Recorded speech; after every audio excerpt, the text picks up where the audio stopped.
Bilo je vrijeme da se boriš protiv mene.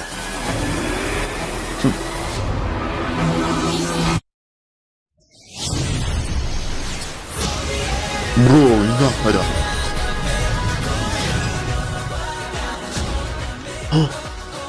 Vegeta! Kako se usuđeš da me udariš, ti Benjić?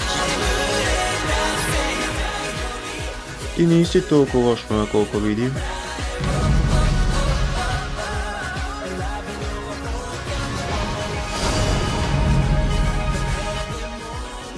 I dalje imaš još.